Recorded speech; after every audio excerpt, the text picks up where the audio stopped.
Len, sino mag-introduce? Si ano? Si Reese? Yes po, Mr. Chair. Palive na po. Okay.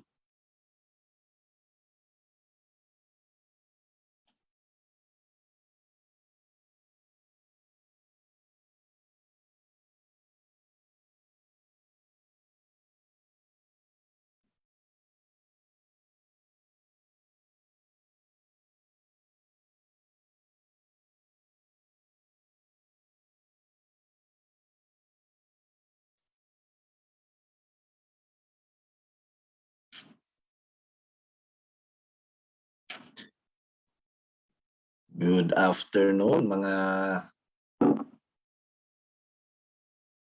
Kapix Pro.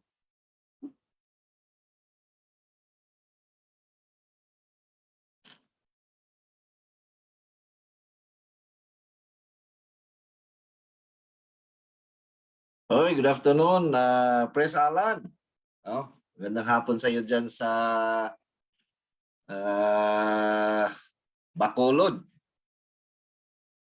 Kumusta kayo dyan? So we have a very interesting topic this afternoon. So wala pa yung ating ano. Okay, nangyari dito. Yan. Si Arvin Lance Kaliwag and Randel are also watching. Gandang hapon sa inyo dyan. No? Busy sa enrollment sila Press Alan sa Colegio de San Agustin in Bacolod. Mr. Herald, Kapix Pro, magandang hapon sa iyo. Mr. Ryan Anthony Rendiza, saan daw may school ng cybersecurity? Ang alam namin, meron sa Holy Angels na college. Masters pala yun sa Holy Angels. No? And as far as I know, mayata yung merong bachelor's degree. Pero hindi namin alam kung okay ba yun or hindi. So mag-inquire ka na lang siguro, brother.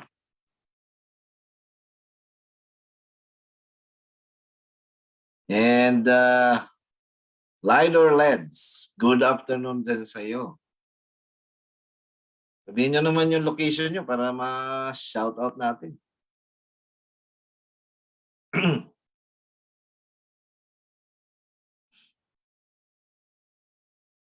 Nihintay lang natin yung ating speaker.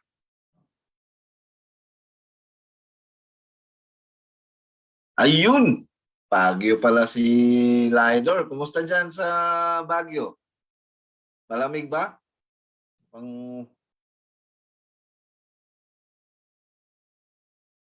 Si Randel from Kamsur. Masarap pumasyal yata dyan, Randel. Baka gusto mong magtayo ng Pix Pro Kamsur. At si Lidor naman, Pix Pro Baguio.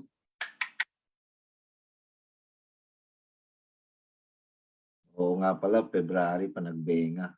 No? Si Ryan, watching from Tanza, Cavite. Aba, baka kapitbahay pa kita kasi nandyan yung aking maliit na farm.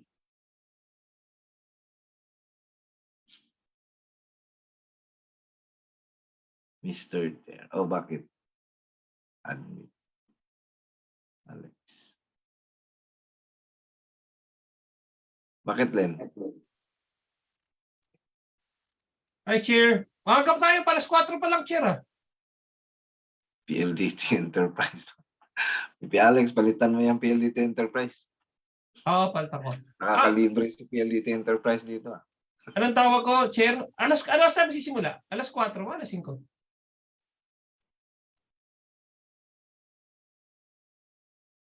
Ayun.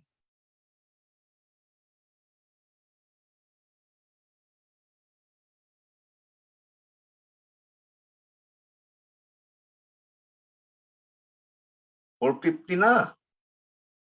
450 Di ba? na. Alas 4 pa lang sa akin, Chair. Kaya para mahaba-haba yung ating pagbati sa ating mga sino pa ba yung mga shout out naman. Shout out. Mag-ano naman kayo diyan kung nasaan kayo. Okay. Good. Mr. Ace. Yun, sa Bacolod chapter natin. Isa yata sa mga officers natin. Si Bea. From Bacolod chapter din.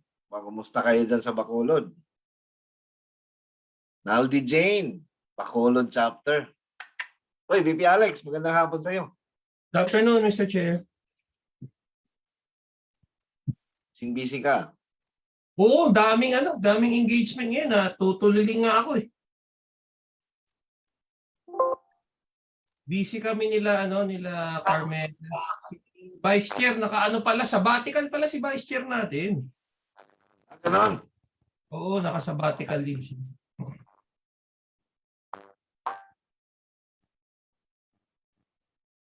Saan kaya si Vice Chair mo? Sabi niya meron siyang may duty siya dun sa mother-in-law niya. Parang may lakad siya ang sasama. Parang gano'n. Yung idol natin, si Martin Aguda.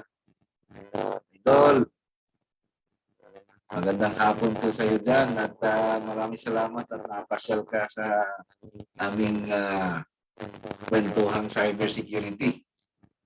Baka minsan paunlakan ko yung aming invitation sa iyo at kailangan din namin mga viewers namin na matuto din sa iyo sa mga ginagawa mo. Malupit yung mga ginagawa mo, idol. Si Kimberly from Bacolod. Magandang hapon din, Kimberly. So, medyo maaga tayo ngayon para mahaba-haba yung baktian natin. Si Andrea Angel. O, ito kayo ko pa to. Yung Bacolod din. Good afternoon, kayo.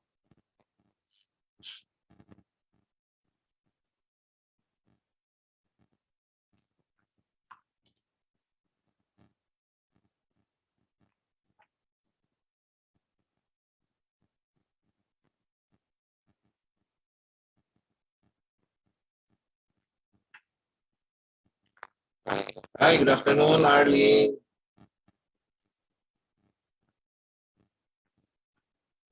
Arlene, dapat dito ka na sa Zoom.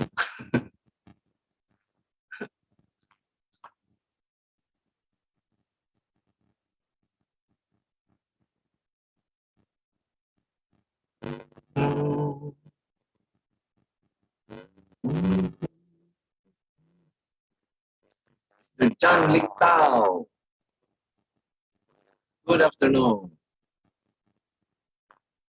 Yes, soon, very soon. You'll be joining us in Contina.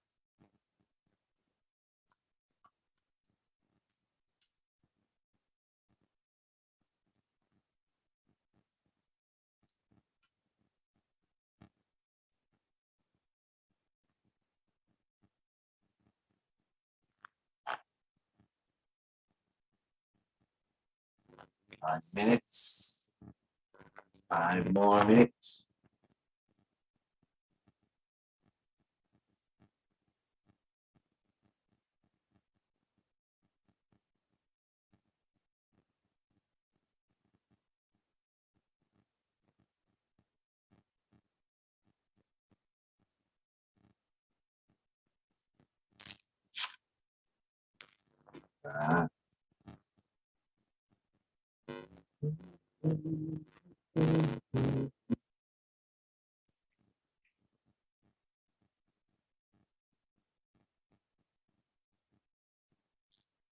May mga messages tayo dito sa chat natin, sa messenger ng Facebook.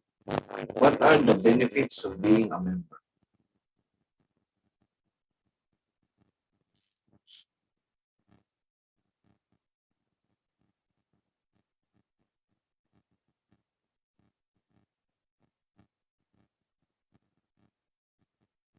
Di ba ako audible?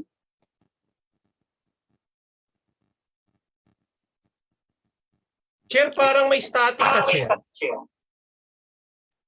May static ako. Teka lang ha.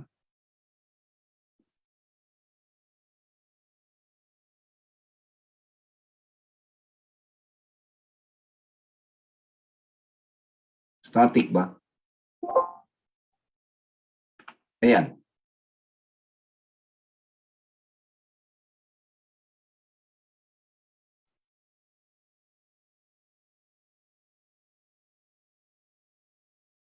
Ayan bro. Anong naririnig nyo?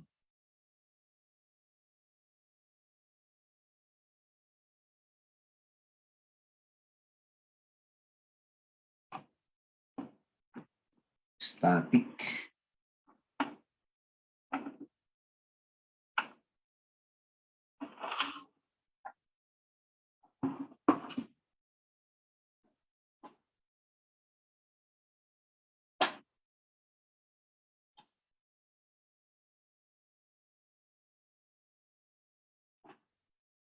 Meron pa? Salita Yan. ka ulit. Oo, meron eh. Meron kang background noise. Hindi ko alam saan galing. Ah, dito sa kwarto siguro yan. Ayan, wala na. Ayan, wala na. Kina. Kina. Yung plancha pala yun.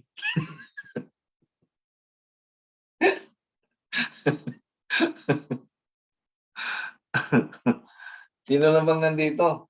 Batiin natin. Mr. Chris Banzuela. Magandang hapon sa iyo, brother. Mike bro. Magandang hapon din sa iyo. Distorted audio, parang hindi na daw. Okay na daw. Okay na daw yung audio ko. Yan. Thank you, Mr. John 𝐓𝐞𝐜t.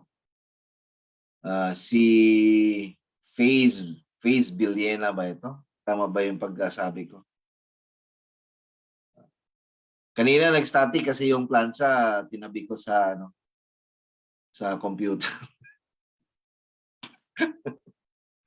Nung nilayo ko umayos. Bro Alex, naka-mute ka. Sorry, sabi ko namamalansya ka ngayon, Chair. Eh kasi nandito ako sa Japan, di ba? Ayaw nga pala. Sorry. Kala ko nasa Pinas ka. Yeah. Eh yung mga dala kong long sleeves, puro kusot eh. Kaya plancha tayo dito. Pag nagtagal pa ako dito, maglalaban na ako.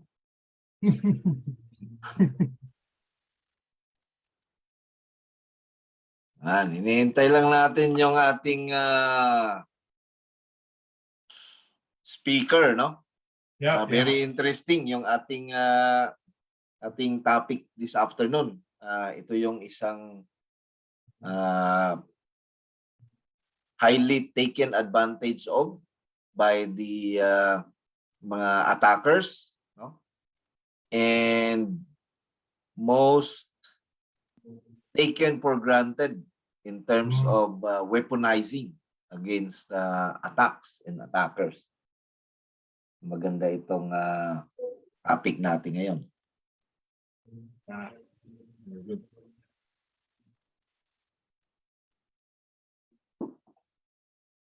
Ayun, baka natin isingit mamaya, Chair, yung since yun ang discussion natin, di ba? Meron tayong dyan.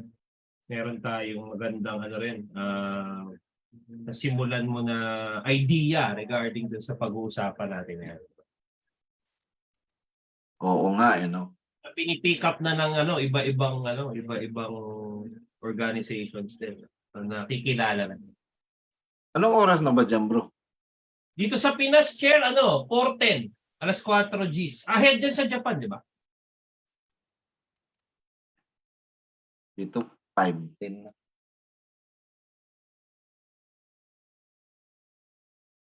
Mag-relax lang muna kayo dyan. Medyo mahaba-haba pa pala yung oras natin. Yes. Correct. Titimpla lang ako ng kape, Chair, ha? Okay.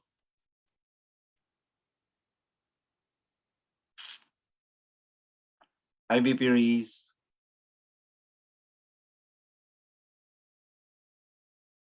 Pasensya na, akala ko alas 5 na. Alas 5 na kasi dito eh. Konnichiwa. Ohio. Ohayo gozaimasu. Watashi Napalipstick wa. agad ako, Mr. Chair eh.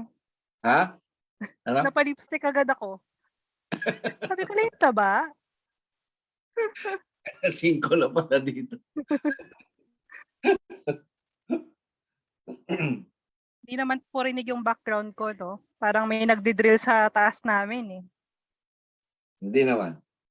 Wala Alright. naman kami naririnig na Gumagana yung noise cancelling na. noise. O nga pala, nagkamali ako. Ang aga-aga pa pala. Bale, pagkwentuhan na lang natin. O kung mayroon kayong mga tanong dyan. Marami din tayo maaga. Check ko lang, Mr. Chair, ang ating speakers. I'll be back in a few. Okay.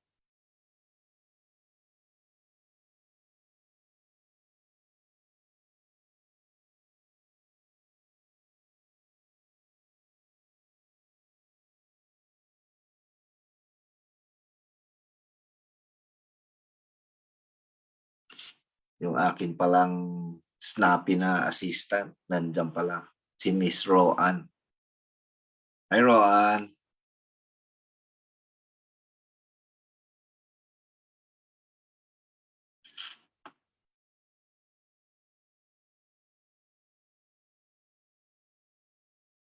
Sagot ka, Roan.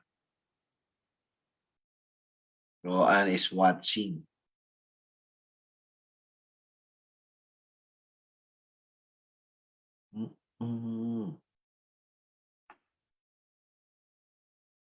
Yun, no?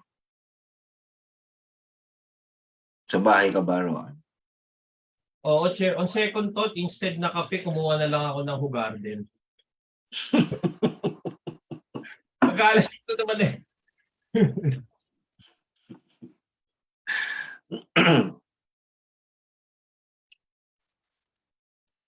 Yung mga kasama ko, gumala na sila eh. Namasyal, no? Hanggang kailan ka dyan, Chair? Bukas, balik na. Gabi Okay. ang dating ko. Safe travels, Chair. Puro ramen ka. Sarap, no? Original ramen dyan. Eh. Chair, bili ka ng ano? Diyan sa ano, baka mura dyan yung mga, ano ba to? Yamasaki. Mga single malt na ano ba? Tingnan ko sa airport. Airport, oh, sa duty free. Work from home pala si Roan. Ah. Si Buds pala, nandito na rin, ano, Chair. Buds, how are you? Hi, Buds. Kailan ba susunod nating ano, magaling mag-ayos ng ano to, Chair, eh, ng mga event eh, si Buds eh. Oh, kaya nga yan ang organizing committee chairman. Yeah, ang galing, galing. Bilib ako. Si Ralph Rosael, good afternoon. Magandang hapon din sa iyo. Mapaaga tayo ngayon. Si Michael Manay, Bacolod Chapter. Kumusta ka mo dira? Sabi ni Lorraine, malamig daw dito sa Japan. Sobrang lamig. 0 degrees, negative 2 degrees dito sa Tokyo. Pero sa neighboring provinces, mas ano pa, malala.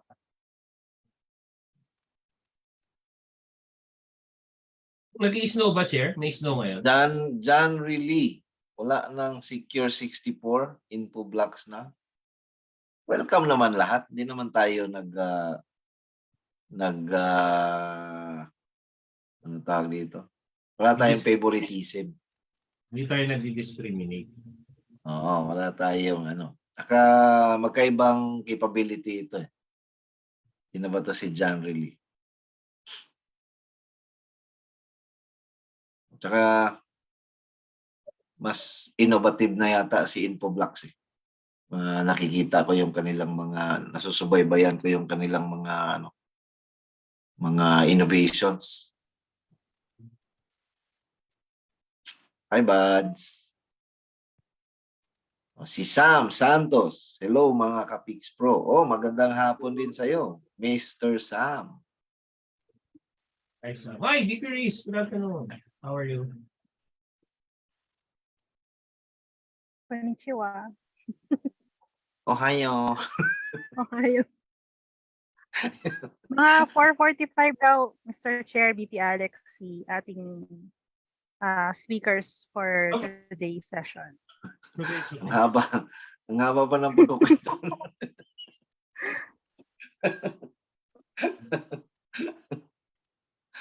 Palagay ko hindi na ako makasunod doon sa mga kasama ko.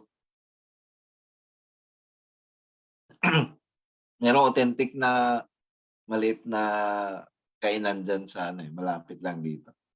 Walking distance. Oo. So, sarap din yung nila. Yung Part ba kayo, Sir? Tokyo? Tokyo. Yung sashimi dito melts in your mouth. Oo, panalo dyan. Grabe.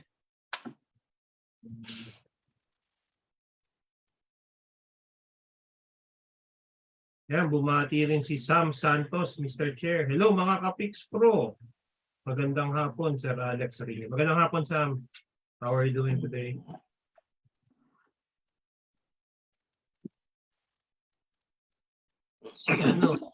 Si Lorraine pala to. Hi, Lorraine. Good afternoon. How are you doing?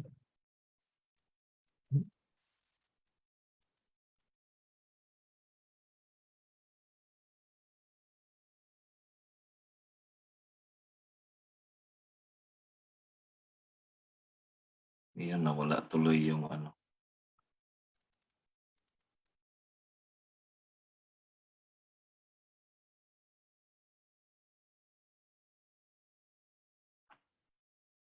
Ready na tayo sa 30, Biberies? Wow. All systems go na, Mr. Chair. Nag-pre-prod din kami kanina, so I have Len and Arlene join me. Yung Sa Gohas pre-prod natin, meeting. sumagot na yung Gohas? Not sure if nag-reply na siya, Mr. Chair. We'll check with Arlene. Si Arlene pala yun. Yeah, bumati na si Arlene. Nanonood din siya sa FB. Hi, Arlene. How are you doing? Mamaya, pakilala na rin natin si Arlene dapat. Lapit na. Uy, nandito rin yung brother natin tsaka yung natin, full supporter, si Mr. Wendell Palaon. Brother Wendell, welcome. Happy New Year, bro. Uy, pasensya na. Hindi ako nakapunta. Ganda hapon, Boss Wendell. President Ace nakapunta nung invite tayo ni Wendell, Mr. Chair, kaya lang Yeah. Oo nga. Sa High Traverse Party, no?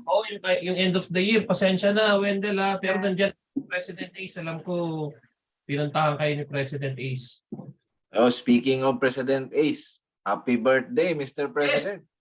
Happy Happy birthday. birthday, Mr. President. Sayang nga lang, hindi tayo makapunta sa kanyang birthday party. Sa BGC, sa Meseda, yung birthday ni President Ace. Ngayon lang ako nag-absent. Wrong timing. Oh, mga ka-Pix Pro, kung mayroon kayong mga tanong dyan, itanong nyo na ngayon. Mahaba yung oras natin. Para may pag-usapan tayo.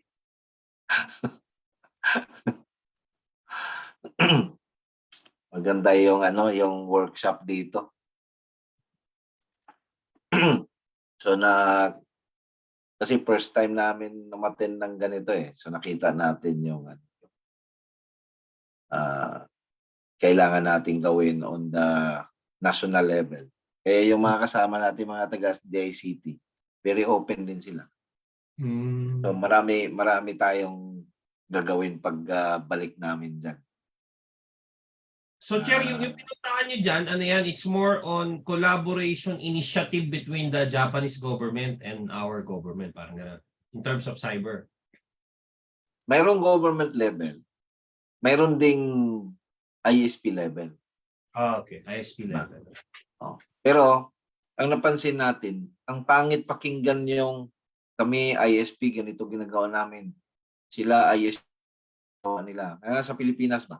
Mas maganda pakinggan isang nag-orchestrate ang gobyerno. Yes. At pag nagsalita sila, ito ginagawa namin sa Pilipinas. Ganon, di ba? Kaya yung Japan, very impressive kasi, well, number one, maganda yung pagka-set up yung kanilang organizational structure. Tapos may budget sila. Yun ang importante sa lahat, Oo. sir. Kaya kahit na magaling tayo, magaling si Dito, magaling si Globe, hindi magandang pakinggan kasi parang tayo eh. Hindi concerted yung effort, no? Iba-iba Oo. Yung maganda kasama natin yung taga National Cert. Nakita rin niya yung importance, diba? So, babaguhin. Tapos yung nasa CII protection naman, nakita din niya kung ano. So, meron tayong ngayon, unified na understanding. Nagkaroon tayo ng mga initiatives diyan. Pwede na natin magawa yung whole of nation approach na cybersecurity. Thank you for representing the Philippines, Mr. Chair, as usual. Oo, at least ngayon actionable, mayroon tayong mga actionable items, no? Yep. Hindi lang tayo maten dito para kumain ng ramen. Tayo naman, punta ka pa dyan sa Japan. Manarito yan eh. Ganda nga eh. Ganda nga yung tandem namin dito eh. So, ang objective namin sa next na workshop, DICT na lang magsasalita. Diba? Yung cybersecurity. Pagdating sa incident response, DICT nagsasalita. Ito ginagawa namin doon, blah, blah, blah, blah. Pagdating sa CII protection, DICT lang magsasalita. Diba? Kasi nagawa na natin lahat yung ganun ang hindi pa katulad ngayon, kami nagsasalita eh. Okay. Yung mga mga nasa private sector nagsasalita. Oo. Nagsasalita kami. Kaya ang objective, yung next, sila na lang magsasalita. Kami, agree. kakain lang kami ramen.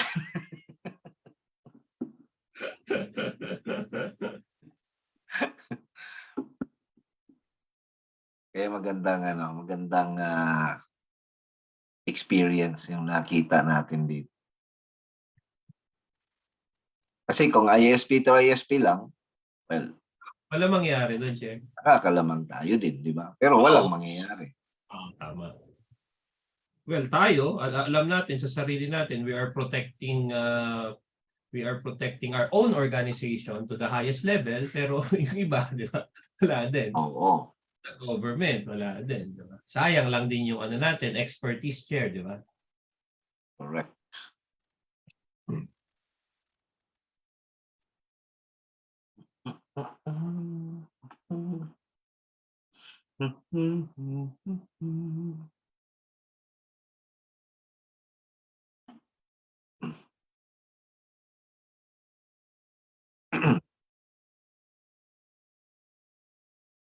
Marami rin ditong countries, Singapore, Brunei, sama ng Laos. Okay. Pati Laos. Thailand, Malaysia. Very interesting din. Uy, ito mga gusto kong comment. Sabi ni Lorraine. Looking good, Mr. Chair. Looking sharp and good. Maraming salamat, Lorraine. Si Brother Jobert David din nanonood. Brother Jobert, kamusta na? Umiwa ka ni Vice Chair 𝐓𝐞𝐜𝐡. Si Jobert lahat ngayon umaattend ng meeting ni Vice Chair. Kaya mo yan, Brother Jobert. Ha? Training natin next week, ha? Don't forget, Jobert. Kailangan natin yun. Si Enet. Good afternoon din sa iyo, Enet. Saan ka ba galing, Enet? Oo nga. Parang ngayon ko lang nakita si Enet. Ha? Hi, Enet. How are you? Saang ka? Saang lugar ka po? Talagay ko Bacolod chapter 2, bro. Bacolod. Sir, remind lang kita, may nasagap ako sa mga chat group. Kailangan ka raw sa Monday sa SOC kasi merong SOC tour si DSWD. Ikaw daw ang magpe-present. Hindi, ako nga kausap dyan eh. Ay, ikaw ba usap? Yung nakita ko lang. Pinasa na namin kay EPLDT yung pag-set up. Basta sinet up na nila, okay na.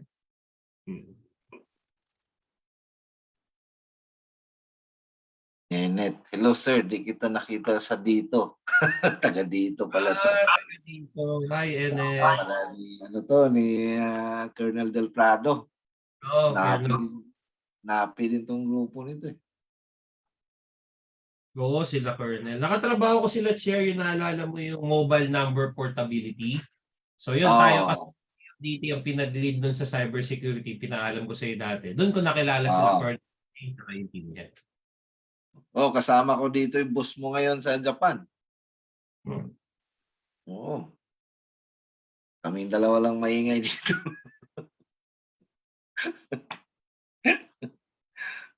Yan, boss ko po si Iwan na nila ako. Bale, next time, balik ako dyan sa dito. Kapi-kapi tayo. Kasama mo si Chris. Kasama mo si Chris, Enet.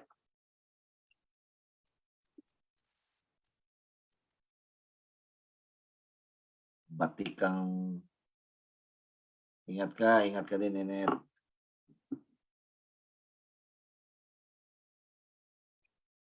Grabe na to. Kasama mo si Chris Chavez. Ang batikang operator din niya sa cybersecurity. Sino, Chair? Si Chris. Chris Chavez.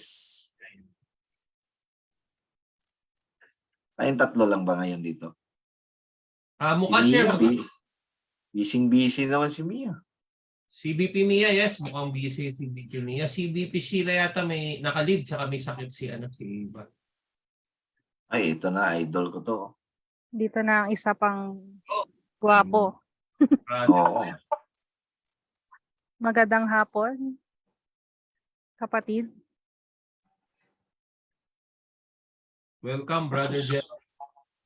Suspense Hello pa. po, good afternoon. Uy, naka-turtleneck ka. Ang malamig sa Yan. Malamig ah. Malamig dito sa Japan eh. Sarap. Ba't wala kang camera? Teka lang.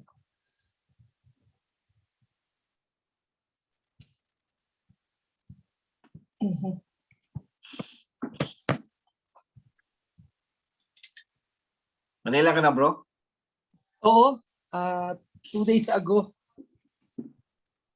Nice to From UK? From UK? Oo. Mas malamig pala doon sa pinanggalingan mo, bro. Kaya nga sobra. This time of day, sobrang lamig pala doon. Yeah, sobra. Oo, tsaka ulan ng ulan dun. Hindi Tsaka napigil yung ulan ulan dun eh. Oo. Mas Kailan ng malamang, tao dun may payong. mas malamang doon yung ulan tsaka yung lamig talaga at this point of time. Pero parang nung napansin namin, pag umuulan siya, mas umiinit. Parang pag hindi umuulan, mas malamig. Parang ganun siya. Kasi, Kasi pag umuulan, walang hangin. Totoo.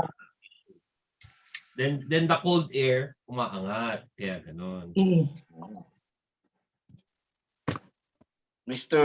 Tom Hamilton Clancy, good afternoon to you. Oh, Mr. Tom Hamilton Clancy. Oh, from where are you, Tom? I believe he should be from the other parts of the world. Tom Clancy is the creator of Sherlock Holmes. Baka code name. Mr. John Erwin Bringola, magandang hapon. Hi, Aga po Bads. natin yun. Nandito na rin si Bads. Dan, napaaga Hi. kasi nandito ako sa Magre-rejoin Japan. lang ako. Iba yung background. Wait lang. Ha. Bakit? IT sir, magpapalit lang ang background. Nasa coffee shop. Wait lang. May background ka ba? Pinadalan ka? Wala no? Yun ba yun, Riz? Yeah, yung video. Ayan, oh. Video Yung background. video background. Sige sir, mag-change lang. Wait lang. Okay lang, sandali lang yan. Less than a minute. Buhay yan. Sabi ni John Erwin, ang aga daw natin ngayon. Kasalanan ko to kasi nandito ako sa Japan, alas 5 na. Akala ko alas 5 na rin dyan. Alas 4 pa rin pala. Japan time pala. Si Len naman, hindi naman ako pinigilan.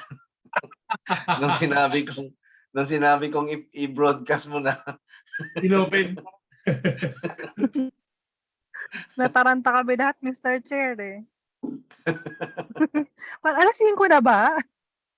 Ako rin, tumingin ako sa relo. Inisip ko, ha? Ang aga. Hindi, damay-damay na to. Hindi, at least maamin naman si Chair na siya ang salary dapat na paaga, di ba? Yan ang yun nga lang fishing responsibility, di ba?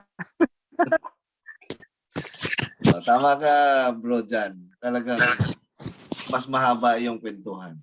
Oo, para mas mahaba yung kwento. Miss Christina. Hi, Christina. Oh, taga-info. Hi, everyone. Hi, Christina. Good afternoon. Yeah, nice to see you all. I'm from Infoblox,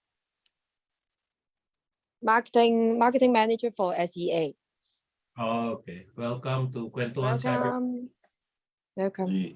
Do you want to turn on your video, Christina?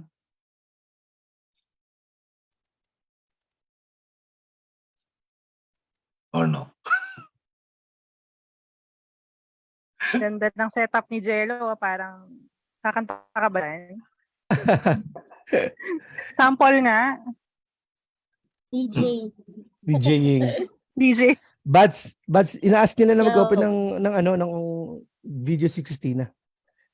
Christina, they're asking if you can open your video cam. They're excited to see you. Yeah. English Yun, din naman yung sinabi I ko, need to bro. set my backdrop. You wait. Because I'm inside my room. Sumagot na Mr. Chair si 𝐓𝐞𝐜𝐡. Nasa pala siya, nasa daigdig ng Armed Forces of the Philippines. Yan, AFP. Nako. Nasa AFP pala to. Palagay ko na sa Aguinaldo.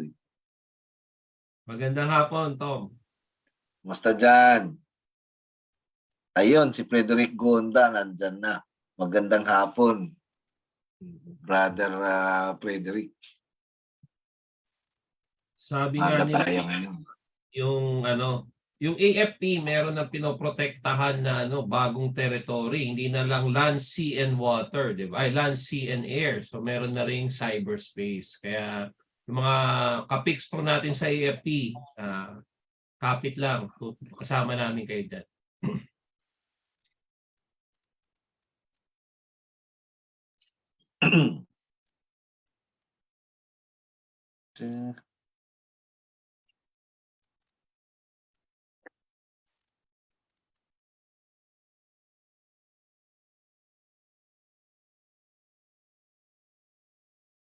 Buti ngayon, 6 degrees na lang dito. Nung isang araw, di ba sabi mo 0 ba yun? 0 o 2? -2. Grabe, lamig. Nag-snow ba dyan, Sir Adrian? Sa Tokyo, hindi. Buti na lang. Sa Kyoto siguro nag-snow ngayon. Si Brother Jello, puti rin eh. Parang di pa naka-recover yung utis sa lalo pumuti. Maitim talaga ako, Kahapon. doon daw pumuti. Nung papunta kami ng Shibuya, naligaw kami sa train station. Tapos ang layo na nilakad namin, di gutom na gutom kami, pila pa kami doon. Kasi yung Ichiran pala, napakaliit lang na Restaurant. na ramen na Pila restaurant. ka. Pila ka. Pagkatapos namin kumain, naglakad na naman kami. Pagbaba namin ng train dito sa malapit sa hotel, kumain na naman kami. Gutom na naman. Angel, mahirap kumuha ng visa? Hindi naman. Okay na? Kasi before, kahit work visa, ang hirap eh. Yung kahit may Hindi reason ngayon, ka. okay na. Okay na ngayon. Kaso mahal pa masahe last time na chinek namin eh. Parang mahal na, parang US na rin eh. Hindi naman. Hindi, mahal. Kung dito ka sa Tokyo, mahal kung Haneda kasi nasa sentro. Agree, Pero agree. kung Narita, may diferensya, mas mura. Mas mura daw kaysa. Pero usually mas maraming flights Narita eh. Di ba bad style? Always Narita tayo eh. yung mga kasi, mga business. Haneda sila. Ayaw ng Haneda. Oh. Nice. Okay naman. Ano ba yung masarap dyan? Banana cake ba yun? Yung banana bread? Parang yung matamis. Yung nabibili sa Tokyo Ramen. Tower. Yung sa Tokyo Puro Tower. ramen lang kinakain ko dito.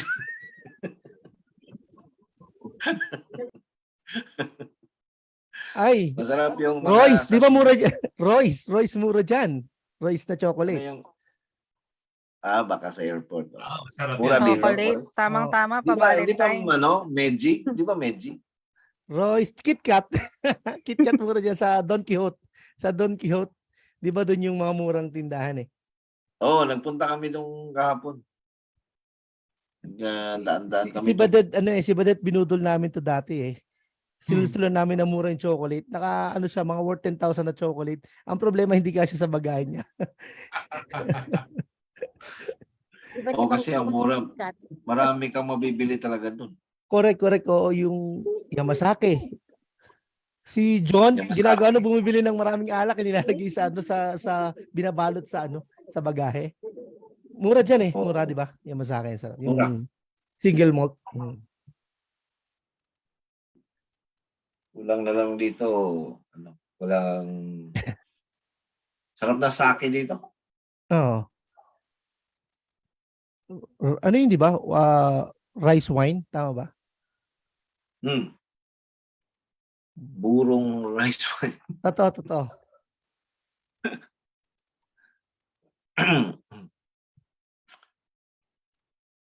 Tapos pumasok kami sa restaurant na na high-end ba? Hindi na alam eh. Sabi namin, do you have ramen? Sabi namin, no ramen. Ramen pa rin ang hinahanap. Labasa kami. Bro, pero sa Ichiran, makakabili ka ng mga noodles na nakapak na. Pwede mo na inumin Meron. sa bahay, di ba? Yung mga pampasalubong mo. Oo. Yung nakapak na siya. Do you have ramen? No ramen. Ramen.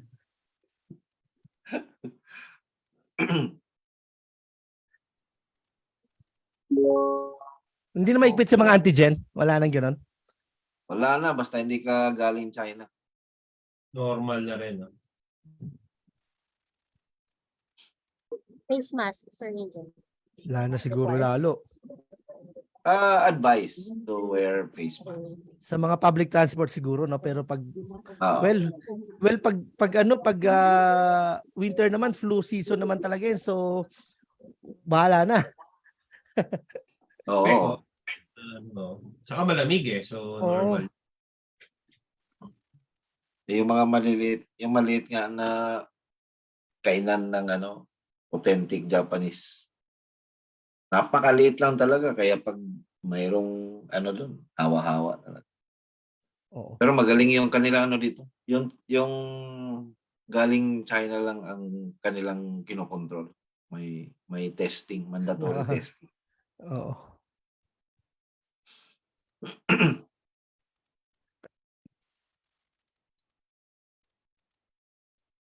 Nasaan ka, Bads? Nasa coffee shop, sir. Nasa Pinas? Sa Pinas naman. Kasi kayo ni Jello kasi mga jet setter kayo. Hindi namin alam. Kausap namin kayo. Nasa ibang part kayo ng daigdig eh. Wala pa. Wala pa schedule. Oo, January pa lang eh. Tapos na ang SKO nyo? Fiscal year kasi kami. So by Okay. by August pa. Feb. August, Hmm. August. Ang next na SKO. Ang pangit lang sa Infoblox, sa atin lang, SKO niyan, lagi lang Las Vegas kasi meron kaming ex-deal sa sa Aria and ano ba isa bats? Sa Anchor. Sa Encore tsaka sa Aria, meron kaming ex-deal dyan mga 10 years. Libreng DDI, tapos malaking discount dun sa mga events. Kaya dun lang talaga yun. Laging doon. No. Dun lang. Si Lumaban Cristo, magandang hapon sa iyo, brother. And Bani, ating batikang taga CSOG. Oh, si Bani Hunsa. Bani, kamusta ka? Magandang hapon sa iyo.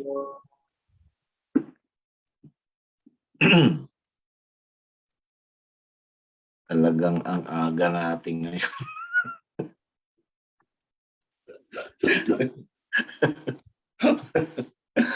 Lena, sa sunod sabihan mo ako Malamang nabigla sa iyo si Len, Mr. Chair. Kaya oo na lang siya.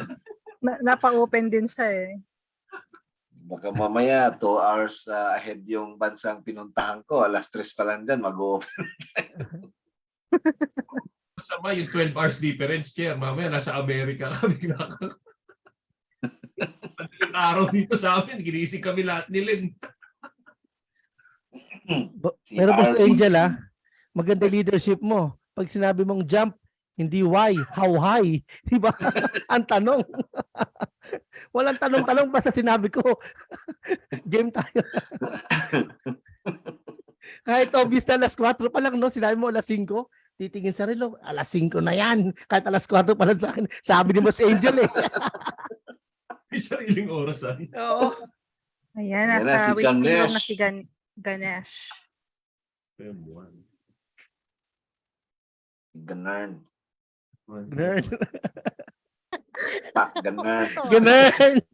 Yan yung spill ko mamaya, Mr. Che. Joke. Hi, Hi Vic. guys. Hey, hi. Good Hi, afternoon. Ganesh. Hey, hi. Mr. Ganesh, Hey, how are you? how are you? Good, good. Are you in Singapore? Oh no, I'm actually in Malaysia. You are in Malaysia. Yeah. Okay. Jello is running a radio station now. Yeah. He's Our DJ. #1 DJ in Philippines. Vic, this is the second time I'll tell you I like your shirt. Yeah, I need to get you one. Yeah. I'll Yeah. get you one. Okay.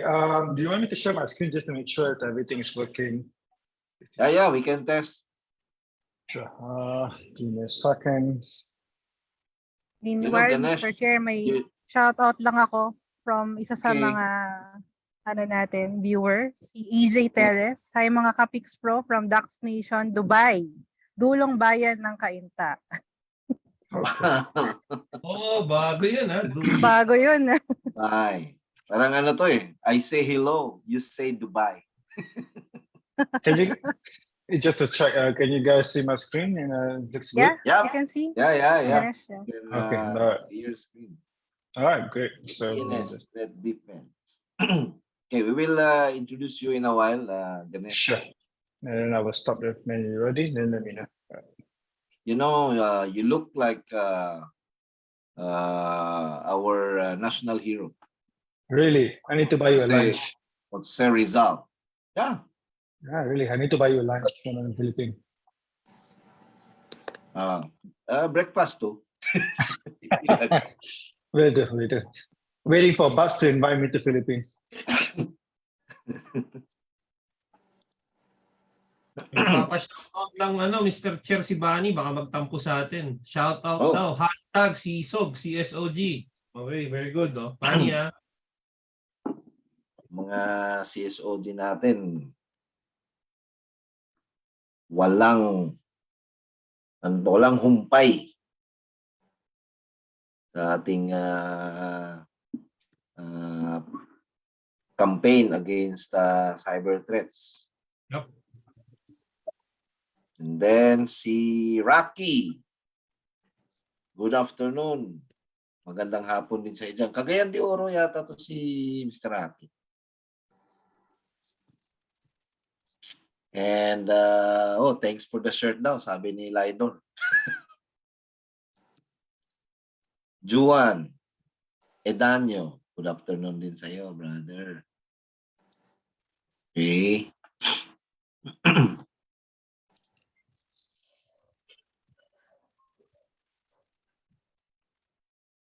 Sabi ni Tom Clancy, how do I become a member of 𝐓𝐞𝐜? Member ka na.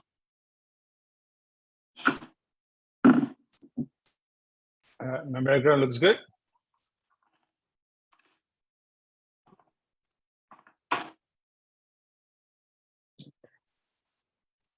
So, okay. So, we start early. In 3 minutes, Ganesh. What time is it in Malaysia? It's same as Philippines, 4:47.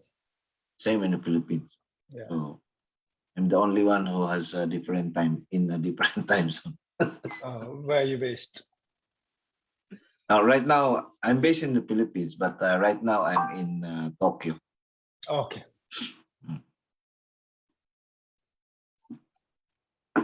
Konnichiwa, Kuya Patrick, Ohio, Watashiwa, Mushi, gusto mo trabaho? Entertainer sa Japan, Japayuki. Mukhang na-try mo bro. Lapit na ko yan.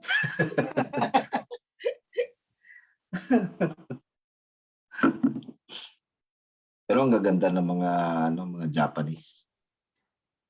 Ayun naman. Oo, no. Ang ganda yung mga Japanese.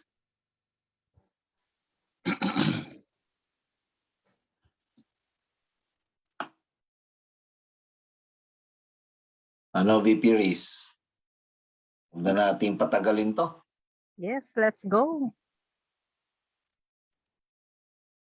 Pagpatak ng 450, banatan na natin to. So that we don't hold Ganesh longer than 1 That's hour. all right.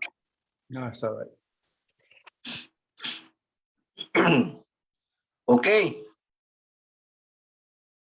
Thank you. This afternoon we have a very interesting topic. No? DNS is probably the most prostituted layer, no, of our communications protocol in cyberspace. Also the most probably taken for granted. I am a believer of the power of DNS. If we can weaponize DNS to combat cyber threats, I believe everything that's been going on right now we can address, because cyber attacks are using only two categories of communication. Either you attack using the target IP or you attack using the domain of the target. So this afternoon, we have a very interesting topic which is entitled DNS Threat Defense, Visibility, Automation, and Security. And we are very thankful for our technology partner, Infoblox, for this session.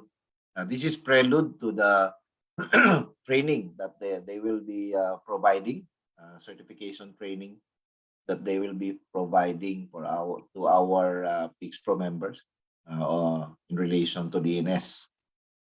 And with that, may I ask our Vice President for Events, Ms. Reese, to introduce our speaker. Yes, thank you, Mr. Chair, for the introduction of our topic. Allow me to introduce our speaker for tonight. So Ganesh is currently the ASEAN Product Security Specialist at Infoblox, where he provides business leaders with technical guidance to securely embrace their digital transformation initiatives. He has experience working with organizations across diverse industries, including financial services, government, and telcos, and implementing cyber defense strategies to keep them ahead of the latest security trends. He has 20 years of experience in the cybersecurity industry, spending most of his career in systems engineering. He was responsible for delivering solution architecture with a key focus on ASEAN accounts to optimize cost, reduce risk, and improve business agility. Prior to joining Infoblox, he has held various roles in cybersecurity companies such as Symantec, Forcepoint, and Help Systems. So good afternoon, Ganesh, Good and take afternoon. it away. All right, sure. Let me just go ahead and share my screen. All right, so let me know if you can see my screen. All good? All right, great. Good evening, everyone. Again, my name is Ganesh, and thanks for 𝐓𝐞𝐜 for having me today and organizing this session. So for today's topic, I want to share with you on the DNS Threat Defense. This is not something new. As Angel mentioned earlier, this is DNS stands for Domain Name System. It's essentially the core of the internet. All right, so everyone needs it because without DNS services, digital business will not come to a stop. Right, and from the hand side, basically, cyber criminal knows this as well. All right, they use DNS services to launch their attacks and simultaneously attack the DNS services of their target. So therefore, it's not only important to protect your organization DNS, but also able to use the data that are available from the DNS services and how you can use that to detect and also to block threat activities, for example, like phishing, DNS tunneling, and also data exfiltration or ransomware. All right. So with that, let me just go ahead and start and give you kind of a walkthrough in terms of what we are seeing the trends of, all right? And today we are seeing three major trends. I mean, this is something that we have spoken to our customers. We are seeing what the global trends are, and we are seeing the cybersecurity beyond the traditional network perimeter. Today, we are seeing more and more organizations and companies, even especially after post-COVID, software as a service, all right? So we're seeing almost every organization today are using software as a service, right? So this has become a common trend. And one of the things that we have seen become a norm today, basically work from anywhere, all right? So these are the areas whereby, even after the pandemic accelerated a change to the point where organizations still suffering from the security gaps protecting their users, all right? And we're also seeing more adoption of IoT and OT coverage, all right? And this is, it become a kind of a new thing we're adopting in this technology. And also we are seeing there's an increased attention by the threat attackers, whereby it requires more security around this IT and OT coverage, all right? All right, so let's talk about, talking about business. We're talking about digital footprint, what you have on the internet and security. So this thing actually works in a pyramid where it's interrelated to each other, all right? And when you talk about digital transformation, it basically means more digital networks, all right? And essentially, network means business, right? And one of the things that we have seen, as Angel has rightly mentioned during the introduction, basically is DNS basically is the cornerstone of the network, all right? It is the first point of contact for any type of, devices or application that makes it. It requires the DNS, right? So essentially, this is what translate basically means visibility, all right? And DNS essentially, if you can use this, weaponize this, basically it can be a first line of detection and also a protection, all right? And one of the things that we have seen across the board, even though you have different type of security stacks within the organization, this is the DNS, usually a common baseline denominator across all the networks. So essentially, it provides you the unified visibility, whether it's a firewall, whether it's a web security, whether it's an endpoint, it will use the DNS services, and those DNS services can provide you unified visibility, all right?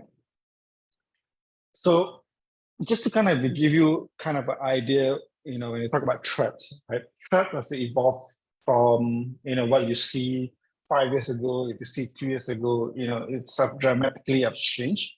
And this is one of the common cyber attack, which is provided by the third findings.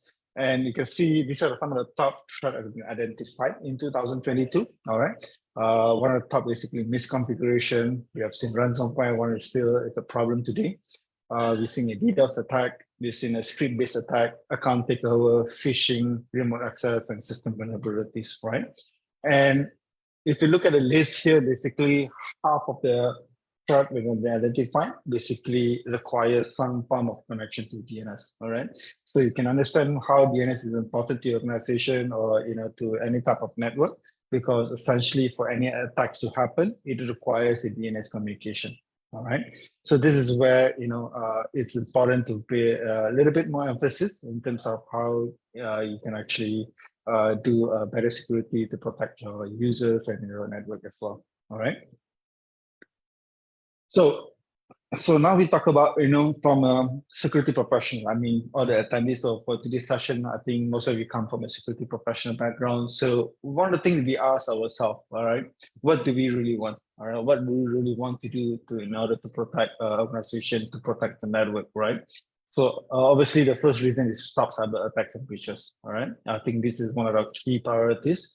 And the other basically metric that we use is how can we reduce the mean time? Basically, how can we detect faster? How can we stop the threats? And how can we actually quickly recover from all these incidents, right? And one of the key challenges that we have seen over and over for many years basically is the number of alerts, all right? When you have high number of alerts, basically it can, flooded with a lot of information that's very hard for us to investigate, and also false positive, right? So how can we provide, reduce the false positive and number of alerts that are coming up from the audit security system, all right?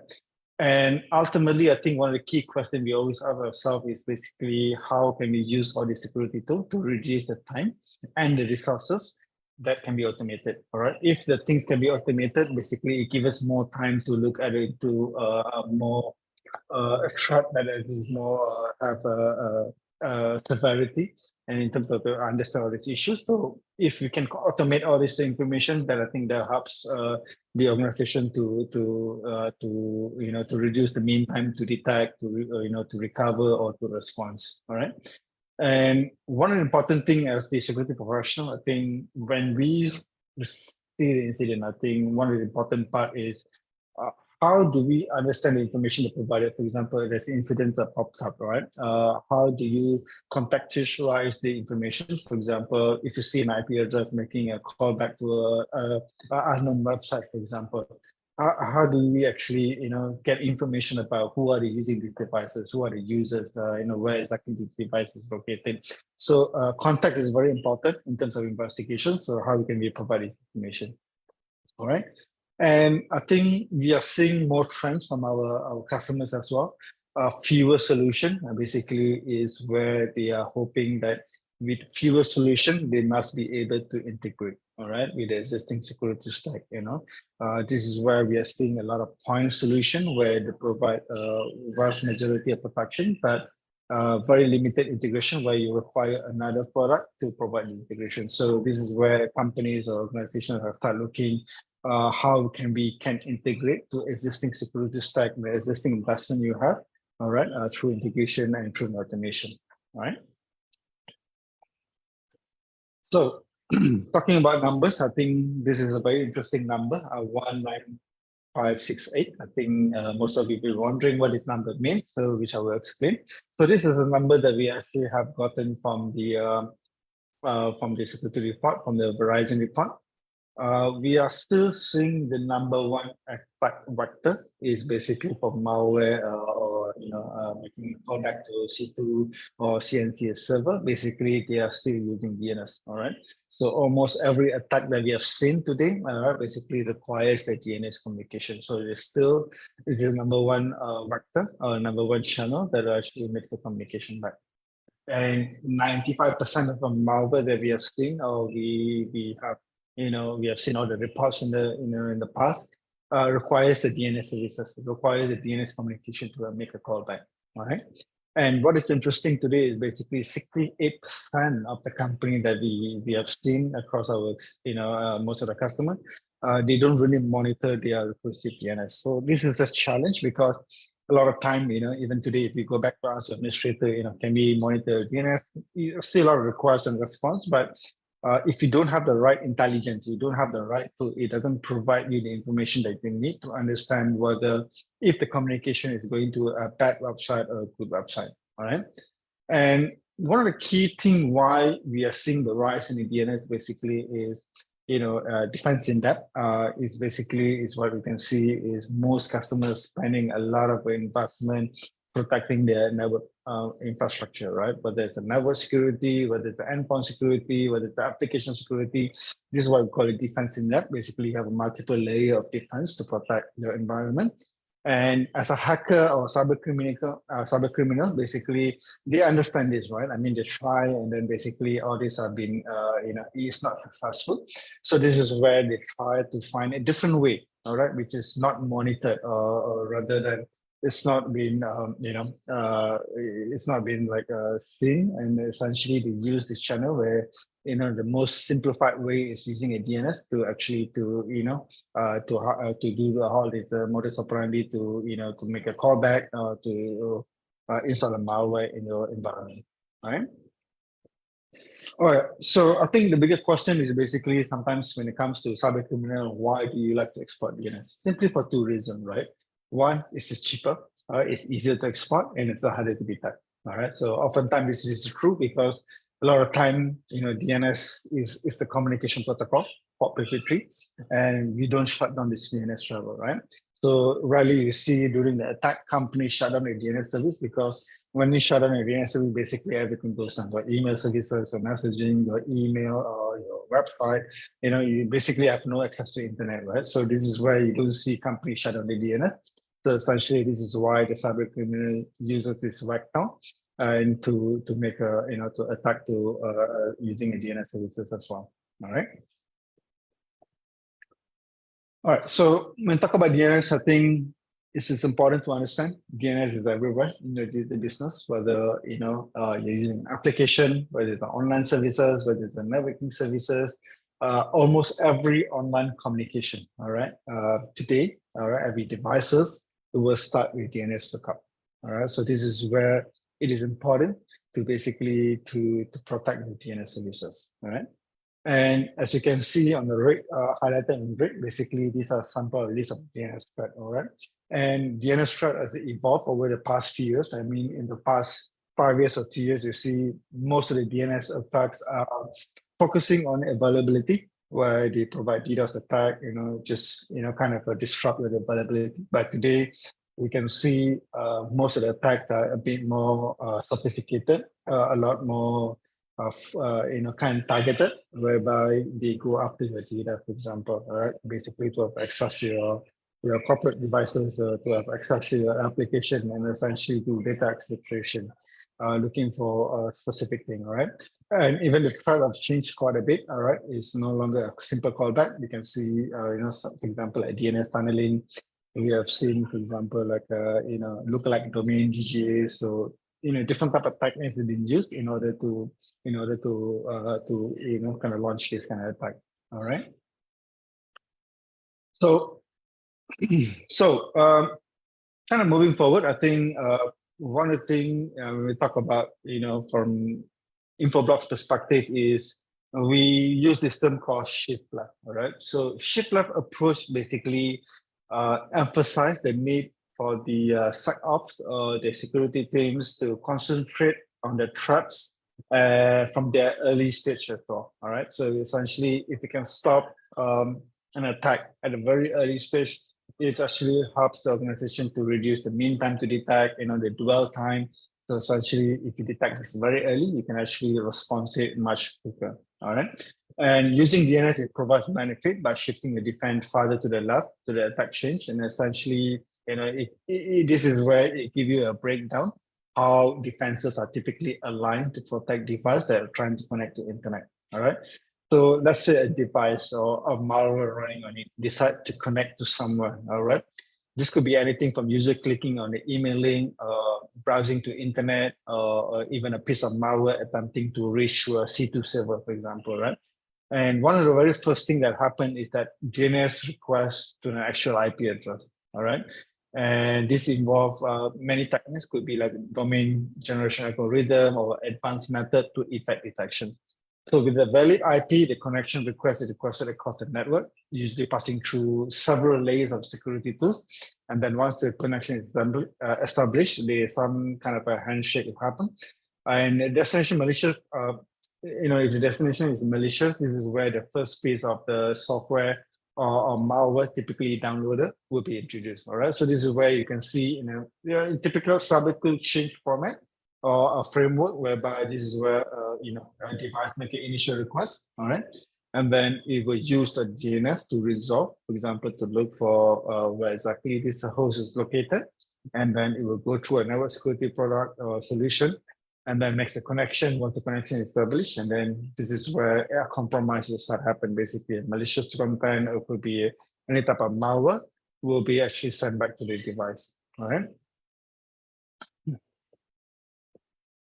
And so this is where the DNS plays a very big important role, right? So in our concept, what we call shifting all the way left. So what we really meant is, if we can provide, we can stop all this malware. All right. And one of the fun fact here is basically 90% of the malware today depends on the DNS to progress an attack. 90% of the attack requires DNS, right, to start an attack.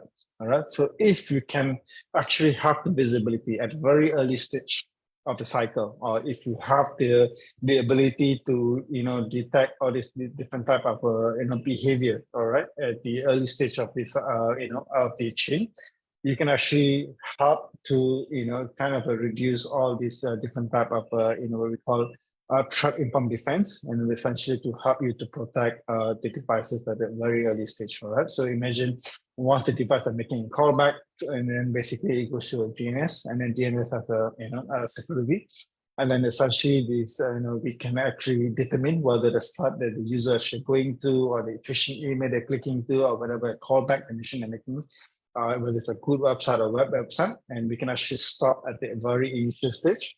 And this essentially allows us to save resources and time. All right. And when we talk about resources, for example, your firewall, your web proxy, even the endpoint security does not consume a lot of CPUs or resources, or even a logs, to process all this bad traffic. All right. So imagine a concept whereby if you can stop all the bad traffic, and then we can send all the clean traffic to the network, and essentially this firewall can operate a lot more, much better, in the sense that we can use the CPU to do, for example, SSL encryption, deep packet encryption, deep packet inspection, for example, all right? And then basically web proxy can clean all the clean traffic, right? So this is where we can actually reduce all this load, and then essentially fundamentally, if we can, detect this much earlier, and hopefully we can actually hope to stop all this detection at the much earlier stage as well. All right. All right. So having said that, I think the three key propositions that we kind of want to share with you today. I think one of the things basically is visibility, right? So having the right visibility helps us to understand what is good, what is bad, and also to help us to understand, what are the policies we need to put in place to secure our devices, to secure our users. So essentially, to have the visibility is a very important part. So this is where organization need to look in terms of a tool that able to provide discovery and inventory all what's in the on-prem, not just not on-prem devices, but also what's in the cloud. All right, we are seeing more companies actually going to the cloud. So how can we help to provide all this information? All right. And the second proposition is basically automation. This has become a very important topic, I think, when we talk to our customers as well, because a lot of manual process is basically time consuming. All right, we need a lot of resources, all right, people to look at the incidents. We need a lot of time to actually to kind of digest all this information, and it takes a longer time to remediate. What if you can automate all this thing? All right, so if you can have an automation whereby a new devices coming in, whether these devices is safe to use within a corporate network, or should it be put in a different VLAN, for example, whereby you have a different type of connectivity or different type of policy for unmanaged devices. All right, so this is where automation plays a very big role as well. And we talk about security. I think security is one of the key important part in every in every topic that we kind of talk about on every security solution we have. And DNS is an emerging threat vector that we have seen for the last few years. A lot of attacks, a lot of ransomware, uses the DNS. So this is where how do you maximize your security investment using a DNS as well. All right. So talking about visibility, I think this is where, from Infoblox perspective, we provide a very comprehensive visibility. All right. So whether devices on-prem, whether it's managed devices or unmanaged devices, whether if you're using a public cloud, a virtual cloud or private cloud, so we can actually provide all this information using our solution as well.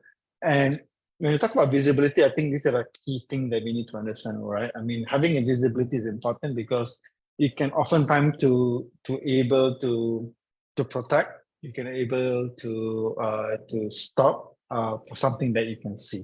All right.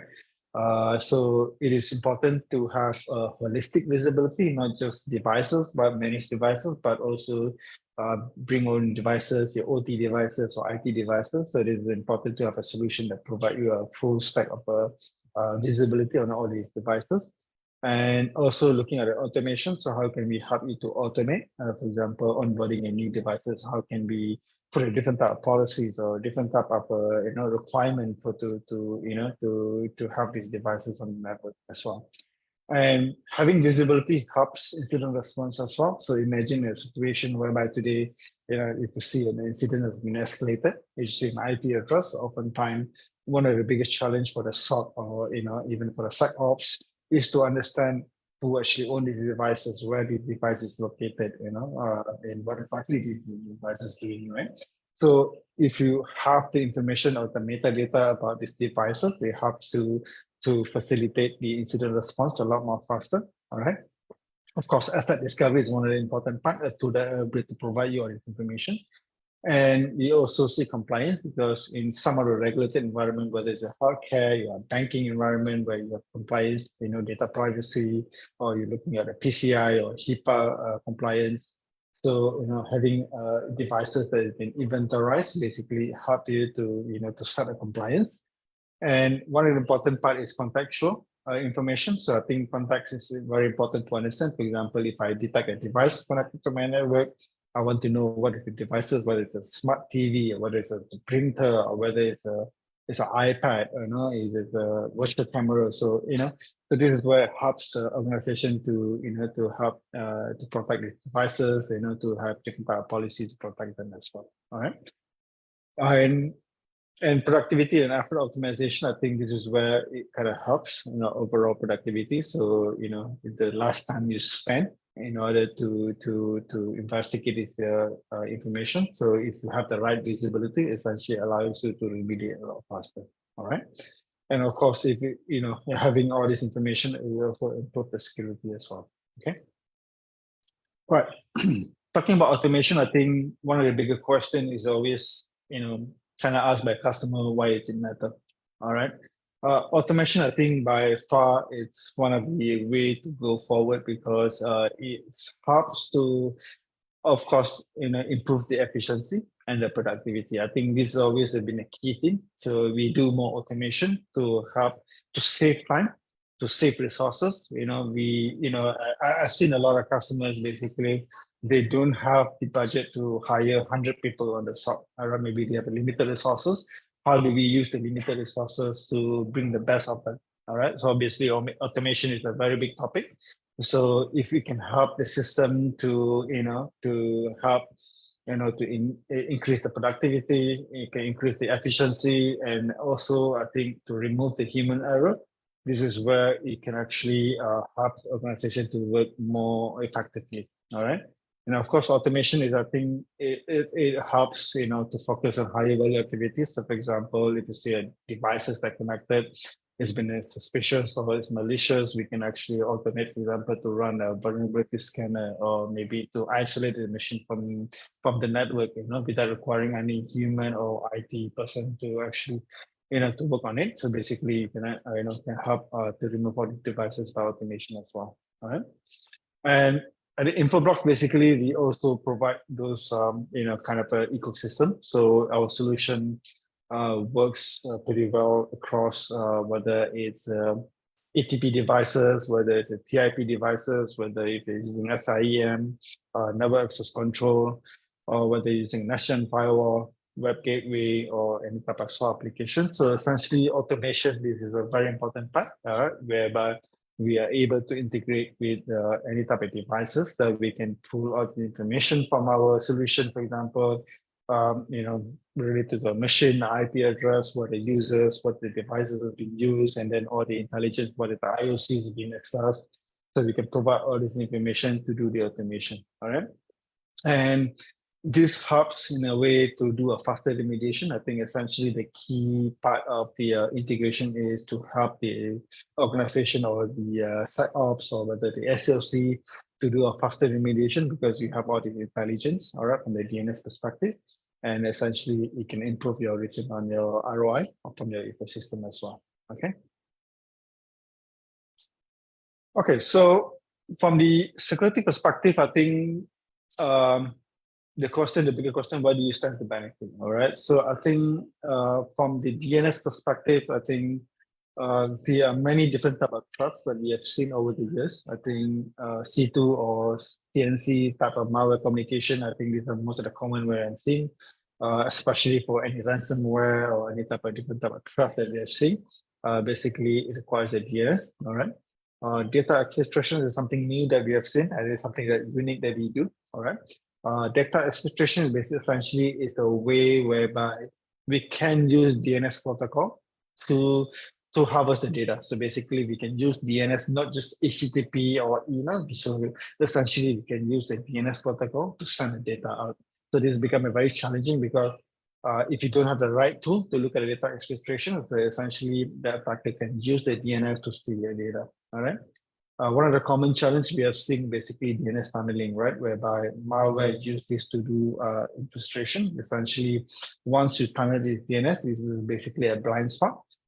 So essentially a firewall or a facility do not have visibility in terms of the the URL you are accessing, for example. So this is where you need to start looking at the solution whereby you're able to look at the what is the content, is there any type of DNS tunneling, any type of data is sending through a DNS tunneling. Basically, we can protect that.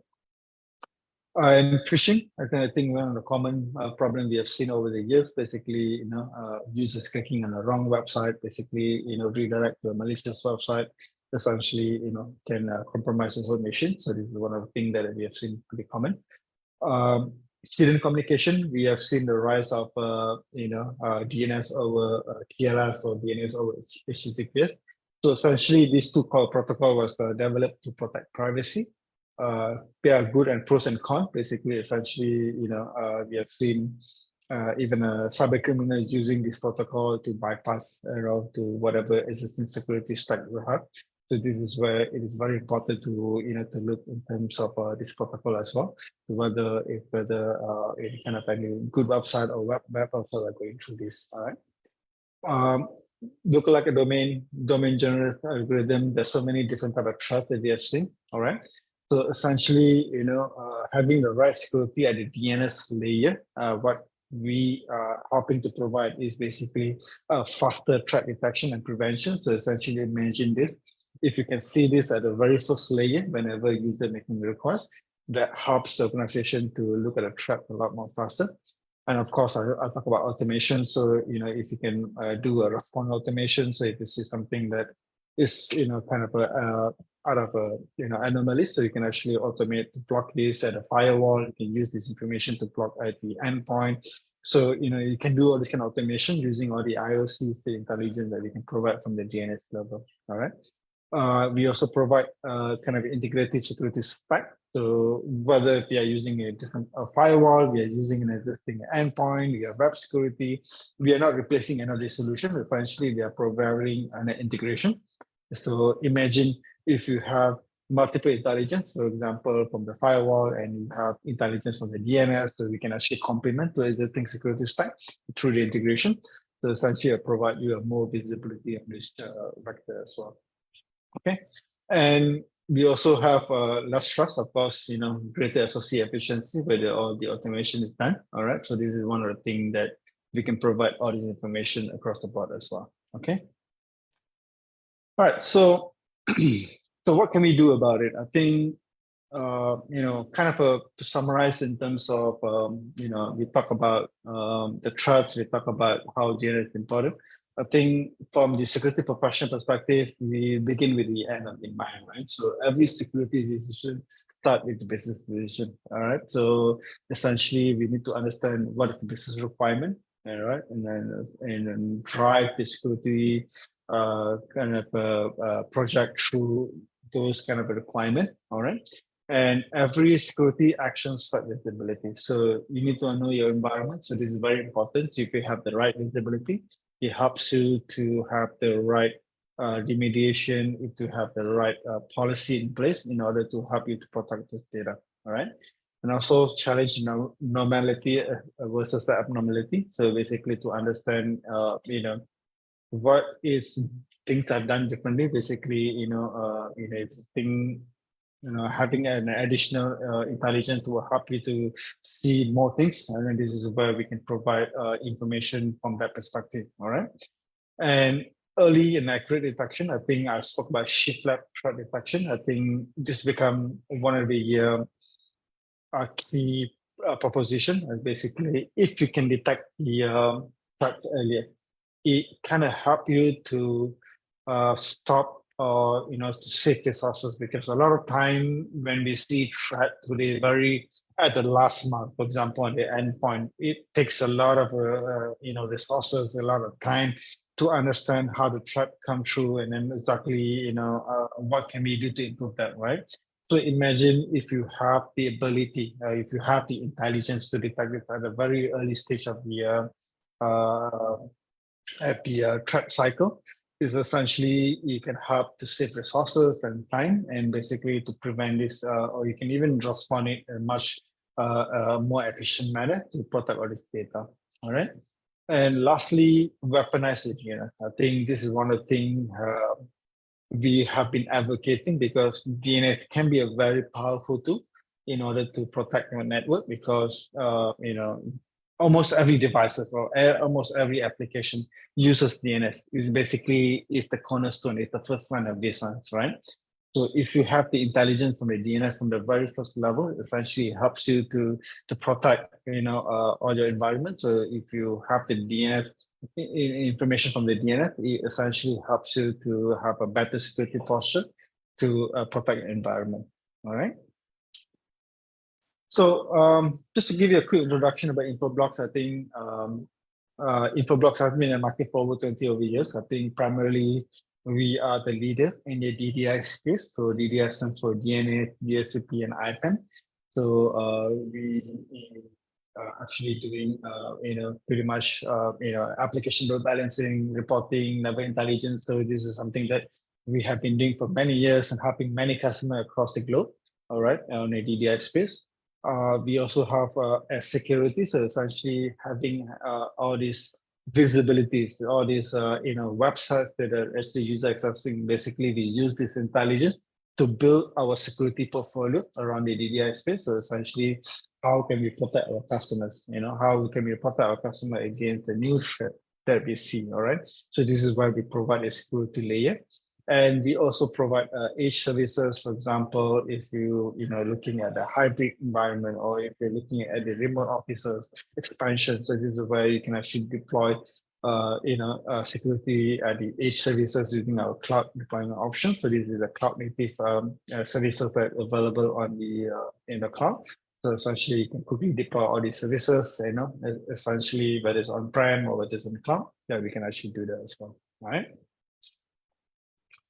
So with that, I think just gonna summarize, I think, some of the few things, basically some of the key takeaway, how you can maintain the visibility and control. All right.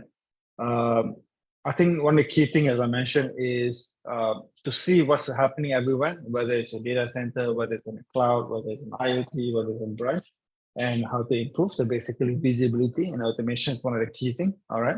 So having a visibility, and no one do better than us, basically at the DNS core and DNS layer, basically we see everything.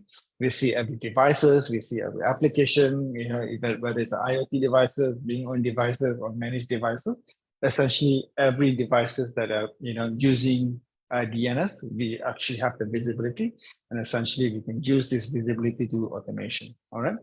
And DNS as a signal for security events. So this is where we can actually use this data that we see as a control point to enforce across everything. All right. So essentially, we have the automation story where we can integrate to existing firewall, or existing endpoint security, or existing any type of security stack. To use this intelligence to control or to provide protection everywhere. All right. And one of the key, I think, I would say benefit using DNS security layer is basically we can actually offload all the blocking of the known threat and preserve the power. So I think this is where we call resources constraint, because a lot of time we are passing all these things to an existing security stack, whereby, for example, a firewall looking at the packet, you have to look at the DNS packet as well. So we can actually, kind of offload all this traffic into a DNS security, whereby if we can stop all the bad traffic at the early stage, basically we only send the clean traffic to the network. So essentially all the devices can actually use the processing power and kind of save, from a further investment buying a bigger boxes or, upgrading all these devices. So this is where we can actually provide, kind of a benefit from that standpoint. All right. And last not least, basically they leverage the foundational information. So essentially, having the visibility at the very first stage, we can leverage all this information to reduce all the threat. All right. So this is where we can actually reduce the total cost of a threat defense, but essentially to protect them at the very early stage. All right. Okay. So with that, I think I probably going to cover a few more things. I think I have a slide here. I think, but maybe if you want to jump in, you can jump in here as well. But I think we are also. Ganesh? Yeah, sure. Go ahead. Ganesh. Yeah. Maybe we can now open the Yeah. floor for discussion. I think you have a very interesting capability, and the viewers would probably want to know actual cases wherein the DNS capability of your product was able to either proactively prevent or detect and actually resolve these attacks. Can you provide a specific example where this capability is tested? Yeah, sure. I think we have spoken to a couple of customers as well. I can share one use cases whereby I won't mention a customer name, but I think we were working with one specific customer where they had a breach of attack. All right, so they were attacked by a specific threat actor group. They are stealing a specific information about the customers, right? So obviously, customers surprised because they actually have all the security stack. They have the best firewall, they have the best endpoint security, but the attacks still happen. So I think when we came in, basically we did a hot track and then we kind of run the whole ecosystem. And what we found out basically is the customer does not actually have visibility in terms from the DNS perspective, all right? Because the DNS often is open because you can't really, like I said, you can shut down DNS because you require Can DNS. you? Sorry. Can you remove your share now so that we can? Sure. Sure. All right. Okay, better. Okay, so so this is where we had the customers actually, kind of did a test on this. So once they have the DNS security, one of the key benefits that we have seen is basically it provides an early detection. So essentially, when someone actually communication go to a site, we provide. So when you go to a website, for a lot of time, one of the challenges we have is we have seen a lot of customers is, hey, look, we have this incident triggered. This is the IP address of the machine, right? And it takes The them address, almost. so your machine can also detect leverage on the IP layer, not only on the domain. So we can do more than that. Actually, this is the benefit from our side because from the Infoblox perspective, a lot of the challenges we have seen from other solutions, where, for example, a firewall, right? You see an incident, you see IP address, right? It takes them almost a few days or weeks, basically, to find out who actually owns this IP address. What is the machine running? What is the device, right? Before they can actually take action. So from Infoblox perspective, this is where we provide a unique proposition whereby we have something called IPAN, IP address management. So essentially, if you see a threat on IP address, you just click on the link. So essentially, we can provide a list of information of the metadata. For example, when the IP actually received from the DHCP address, we actually know what the device name, who are the user, what exactly the versions running, what is the managed devices or unmanaged devices. So this is where we actually reduce the time to detect or to respond. So essentially, if we can detect or we can provide all this context information, for example, these are the user, these are the machine, and these are the versions running, and essentially you can put a policy to protect. So the unique proposition that we provide here is basically we can also provide an IPAM data. So basically what you call the metadata of the machine at the very early stage. I think I saw somewhere a few days ago, an article about Infoblox loading malicious domains into your DNS. Correct. So this is supposedly to proactively prevent. Correct. So can you expound on that, because that's very interesting. I mean, yes, visibility is very important, but I think more importantly is how users can leverage on DNS to proactively prevent them from becoming victims. Yep. So we recently launched a new algorithm. I think we have been pioneer in detecting all these different type of. I think one of the things that you have read, basically what we call domain generation algorithm. All right. So there are two ways to attack. So basically, essentially, when I attack, I will keep changing the IP address. I keep changing the domain name. All right, because this is to avoid detection. All right. Sometimes this domain name can be 10,000. Or it can be 1 million. So imagine I keep changing the domain name to embed detection. So how your system can keep up to all these domains? If you start blacklisting one by one, so eventually you'll be exhausting a lot of lists, right? So this is where it becomes very challenging. So this is where Infoblox introduced a new algorithm whereby we can change, we can trace, we can using our own machine learning and AI to detect all this DGA, we call domain generation algorithm. So essentially to detect all these suspicious domain or a lookalike domain or any type of newly observed domain that has a malicious content. So essentially help our customers. So this is one of the benefits that we provide from our system, basically, essentially because we have the intelligence from the DNS layer, we can actually look at all these behaviors. And to some extent, we also see DNS tunneling. DNS tunneling, basically, they use this communication to harvest data. So if you see there's a packet, for example, a DNS packet should be carrying certain type of byte, but you can see there's a lot of communication. So essentially, we have an algorithm to detect all these things and block all these different type of threats, whether it's domain lookalike or whether it's a domain generation algorithm or whether DNS tunneling. Right. Okay, I still have lots of questions, but let's prioritize our viewers' questions. Sure. So according to question of Tebo, VP Reese, would you like to do the honors? Yes, Mr. Chair. So from Tebo, does Infoblox service replaces or enhances the function of a DNS server? Sorry, can you repeat the question again? Does Infoblox service replaces or enhances the function of the DNS server? Does Infoblox enhances the DNS server? Yeah. Yes, we do. So Replaces or enhances the DNS server. yes, we do. So we do. So we actually provide more capability because if you notice one of the slides I mentioned earlier, we just don't do DNS. We also do DHCP and IPAM address management. So what we do here is much more comprehensive in a sense. We also provide inventory, right? So for example, all these DNS services that we provide, DHCPs and DNS, so we can actually integrate all this information together. All right. So this is where we can provide a context in the sense that if someone accessing a bad website or a machine accessing a CNC server, I think one of the information you want to know as a associate is basically who owns the devices, who actually have these devices. So this is where we can actually take the DHCP information, we can take the IP address management information and correlate them together and provide this information. Yeah.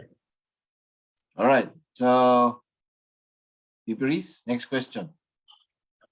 Yeah, we have one more from Sam Santos. How can DNS server be compromised? In what kind of attack? So what kinds of attacks are we looking at, Ganesh?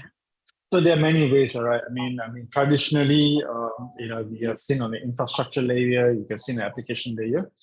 From the infrastructure layers, typically we have seen DNS poisoning, we have seen DDoS attack, all right. So this is where people are actually trying to use this DNS server basically to harvest this data. Infrastructure, basically, you need to have a good infrastructure tool to protect that. From the emerging threats, for example, like I mentioned, like a DNS tunneling, we are talking about data orchestration. There are many ways to do that. So this is where it requires to have a proper DNS security tool. So essentially, there are a lot of DNS tools without a security focuses on infrastructure. So you need to look at the both sides. One is infrastructure and also from the application layer. And this is where we can partly to protect either someone doing an application attack or whether it's infrastructure attack. Vic, this is Jello. Hey, Can go you ahead, Jello. talk about them about DNS exfiltration? Sure. Sure. So this is one of the unique capabilities that we provide. I think I'm not too sure. I think we're the first vendor to actually provide this capability. Data administration is something is new. All right. We have seen in the past a lot of attacks where they use DNS to send the data. So for example, today, if I want to steal a customer record, if I want to steal a customer credit card number, typically I will send this through email or through a website. But a lot of time, a lot of customers have defense in that. Basically, they're firewall monitoring for 80, for 43. So a lot of customers don't monitor for 53 DNS. So basically, we can use DNS to steal data. So essentially, it's a very basic script. You can write a script essentially to cut this data into a few chunks and deliver them over DNS protocol. And if you're interested to understand more, please reach out to our team. So we do have a tool that we provide to our customers. You can actually use this tool, all right, essentially to see how we can use this tool using a DNS to send the data across to a server, all right. So this is very simple to do. So this is where it's very important to look not just protecting against emerging threats, but also how we can use DNS to protect the data from someone actually using DNS to steal the data. All right. Oh, interesting. Yeah. Viparis, there's another one from Darwin. Ayun, from Darwin Caballero. Is the solution similar to what Cisco Umbrella offers? It's quite similar. So they're actually one of our friendly competitor. Obviously, that's what we do. But I think what we offer slightly more in terms of not just from the security perspective, but also from a DDI perspective. So it is yes, we do kind of compete with them, some of the customers, but I think we do have some benefits. Do reach out to our local team, so we are happy to share some of the key differentiator in terms of how we do things differently in order to provide some of the value proposition there. Yeah. In connection with that, Ganesh, how does the DNS security can complement to the existing security solutions Good for question. company? Good Yeah. question. So I think oftentimes customer has this perception, all right? I mean, we have firewall, we have IPS, we have endpoint security, we are quite safe. I think oftentimes a lot of point solution, they have the own intelligence, all right? They have different type of intelligence at different layers. One of the things that we come is basically not to replace the solution. Basically, we are offering threat intelligence, because we are seeing things a lot at DNS layer. So basically every device, like I've said, every devices, every application, every user clicking on things, so basically we have more information on the DNS layer. So imagine if you can provide this intelligence to the existing security stack, if we integrate. So if I can provide this information to a firewall, if I can provide this information to endpoint security, imagine there are more visibility. All right, so this is where we can provide threat intelligence that we see to an existing security stack, so essentially to make the system a lot more robust in order to be detecting all these different type of threats as well. Going Yeah, back we- to the Oh, sorry. I'll just add something. go ahead. after. Yeah, one of Yeah, the go use ahead. cases in terms of integration is with the Fortinet. We are strongly integrated with them because they can use our threat intelligence connected to their external fabric connector. So many of our customers leverage that. There is a specific configuration to FortiGates wherein they can ingest our domains, blacklist domains or whatever, and put it to their controls. But how many domains can be ingested? I mean, how many domains do you have in your threat intelligence database? And Oh, because, it is, yeah, go ahead. yeah, Vic, is it me or you? But I can answer this for you. Go ahead, please. Yeah, it depends. It is categorized. Most of our customers use the top 100,000 for that day, but it depends on what we agreed upon. Because they have their own threat intelligence, and they just wanted to add us to make them, more effective. Well, I guess because we do curation as well, what we deliver to them is curated based on what they need. It's tailor-fit to the customer's need. Yeah, so just to add on, I think when we say database, it's just not one big database we give to our customers. So we actually divided that into a few categories. For example, we have cryptocurrency mining. We have, a block site from the US, NSA, for example. So depending what the customer looking at, which categories that suits them. So basically they can choose this category so we can minimize all that. If the customer want to subscribe everything, they can do that. So again, it's very optional in that sense. We just don't, put all the category. And the other thing unique about us is basically we don't use static database, right? When you say, I think Jello mentioned about curated. So our database is basically up to the trend, because something that we typed 2 years ago, we don't stick it in database because it's not relevant today. All right, so this is why we keep our database, kind of a small and minimal, because if you keep growing the database with all the threads and which is not relevant, it also consumes a lot of resources. All right, so this is where we look at the trends and then we keep the database up to date as well. What about going back to the DDoS attacks against DNS? But by the way, Infoblox is working as a startup authority or cash or resolve? We actually work. Jello, you want to take the question? Yeah. We are working with we are a cash server and an authoritative as well. So for the DDoS, it is the use case is for authoritative DNS, inbound DDoS for authoritative Okay, DNS. so is Infoblox susceptible to DNS layer DDoS attacks? Yes. For authoritative DNS. Are you using bind in Infoblox in your DNS? Good question. On our NIOS hardware, we are using bind. On our non-NIOS hardware, we are not using bind. Okay.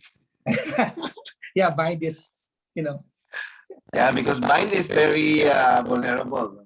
correct. Very susceptible. That's why So in the that's past good. we also understand this. That's why our NIOS was transformed into B1 DDIs virtual, so it's not bind already. Okay, so very interesting that you are pushing your threat intelligence into your box.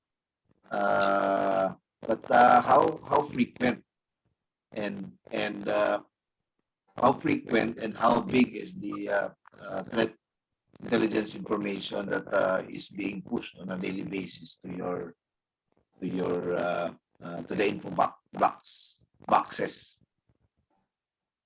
So there are two options here. I mean, there's one the customer uses, to retrieve this information from the boxes where we can actually push or extract on a daily basis. We also have intelligence where customers subscribe instead of pushing to the boxes. We can actually do an API integration. So we also offer an API, REST API. So essentially with the REST API, you can actually feed this information directly into a firewall. So for example, if I detect on the latest IOC and I want the firewall to automatically create a block list rule or a dynamic list. So you can actually use those IOCs and automatically fit into your existing security stack, for example, a firewall, etc. And then to create a policy on the go without requiring any manual work as well. I'm just wondering why the need to push, because if you are the resolve, you're a resolver, right? Cache resolver. The info blocks. Yes. One So deployment. on the resolution, if you already have in your database the malicious domain, and one user inadvertently or intentionally open that, then if that user is using Infoblox as a resolver, then it should already be blocked, right? Yes, correct. Yeah. Because I don't want to be pushing 100,000 objects into my firewall. Yes. Otherwise, that's gonna slow down the firewall. It will, Correct. Yes. do 100,000 checkings before it will. And if on a daily basis there's an additional 1,000 or 10,000, then Yeah. that's gonna When be. one of our customers, you know this very much, that uses Fortinets and uses us. Realistically we can on operations the usable is around 10,000. That's true. That's true. Yeah. So we have a question, additional from Darwin Caballero. Yes, from Darwin Caballero. What are the licensing model and subscription of Infoblox? Si Badet na bang sasagot? O si Yeah. Jello? That's Licensing of the Black bigyan Swan. ng spotlight. Yeah. Sorry because choppy yung line. So Ayun. yeah, yung licensing model namin is for the DDI is QPS. But for Black Swan, we have several options. We have for SP providers, which is also based on QPS and also per user. So that's our for the DNS security Black Swan. Thank you, Bart. For more info, just send a message to our Infoblox representatives, or you can just give your email here, and we will ask them to contact. So, Ganesh, one more. How will Infoblox be major player in cleaning up the cyberspace with all this phishing, scamming, and all other types of malicious sites victimizing our subscribers or home and wireless users? I think from our perspective, I mean, just aside from protecting our customer, we also provide, we share this intelligence. We write blogs. I think one of the slides I probably can share with you. You can actually go to our website where our threat researchers actually publish reports on a regular basis. Like I think one of the key things we don't aggregate data. I mean, one of the things most vendor does is to get the data, do the aggregation. We also do curation. Curation basically means that we look at this data, we actually analyze them to see for any emerging threats, any new threats that are coming up. So we actually published few reports as well in the last few months as well, some of the new threats that we have detected before, it become, kind of spreading across the globe. So I think our part basically is, we see this threat. I mean, we have customers across the globe, accessing, and basically we are the first point of contact from the DNS perspective. And one of the things that we are doing is share this information as well. In terms of where we actually publish a quarterly report, we actually publish all this information to our customers. And if you're not our customer as well, you can actually freely access to the website and essentially provides all this information. So yes, I mean, if you're looking at the, to accepting all this information, we can also, I can provide this information as well, a URL to this particular website. And yeah, so yeah, we have this. Let me just share this quickly. If you need this information, we share this website. If you can see my screen, so basically you can subscribe to our threat reports that we actually publish this, and essentially this provides a lot of information about all the new emerging threats that you're seeing in terms of like what are the indicators, how you can protect yourself. So again, this is a very, very information threat. And if you need more information about, the different type of threats, go ahead and just go ahead and subscribe to this website. And yeah, we can provide all this information here as well. Yeah, Vic, I'll just add probably regarding Kuya Angel's questions. Probably the question is that how can we Infoblox can help, people that are not part of the corporate, probably your day-to-day. How can we protect them, right? One of the use cases that we are called upon in Europe is to block smishing links, SMS phishing. We are called upon in Europe to help a telco to block it. So we are very successful in doing that. We're able to block the links that are attached to the SMS that leads to phishing. So yeah, because that's a very good example of this case. Because at the end of the day, presentations, product presentations are always good. No vendor will give a bad product presentation. But use case is very important, and that one is spot on, because like us here in the Philippines, we were also bombarded with smishing messages with links, and the same response we needed to block, because we need to protect our subscribers, right? Correct, yeah. users. We even So that's- tried it in the Philippines. One of our government, agencies asked us if we can help them, and yes, we tried it. We clicked the link, we configured to block smishing, and it worked. So we have an idea that if it worked in Europe, probably it will work in the Philippines. Yang, where is your video? So yes, we tried that in the Philippines and it worked. But it's not easy because the volume of the traffic is from different telcos is so large, right? Yeah. Oh, there's another question from Darwin again.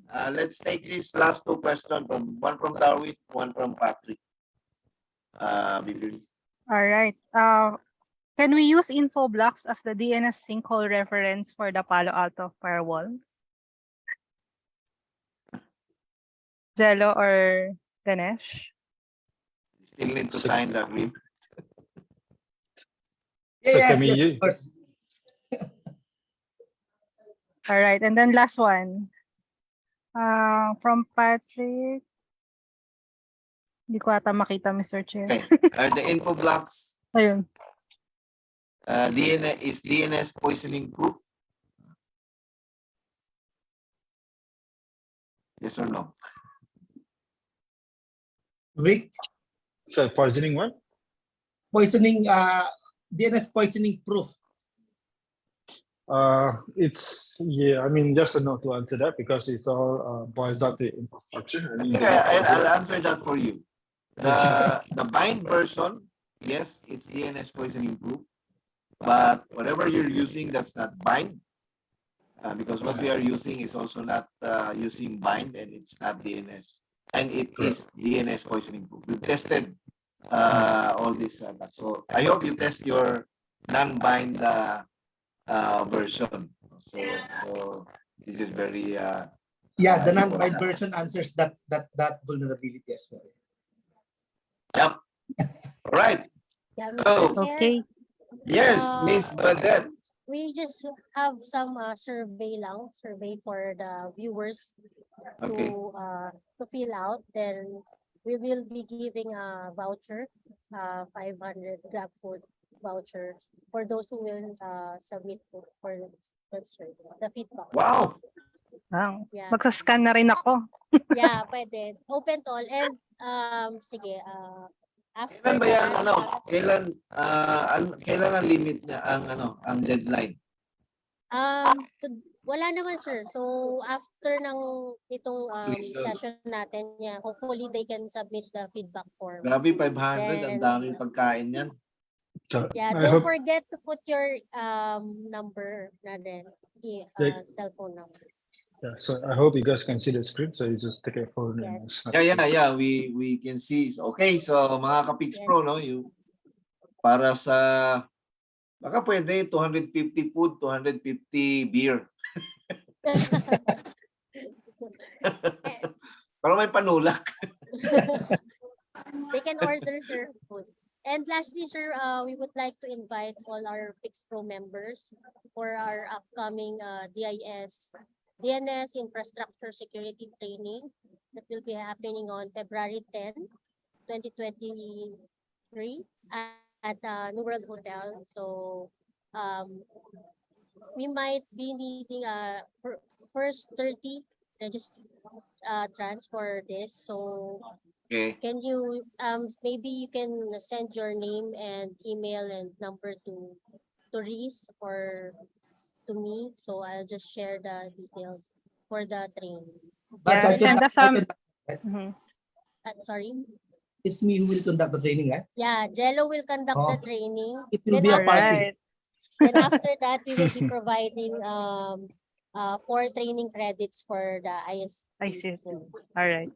Send us a message sa Facebook page namin if you are Yes. interested.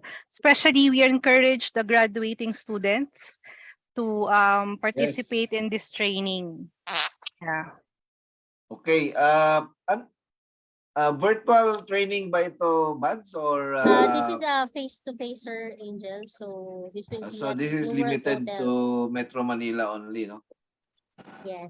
So maybe hopefully soon we can conduct virtual for the other.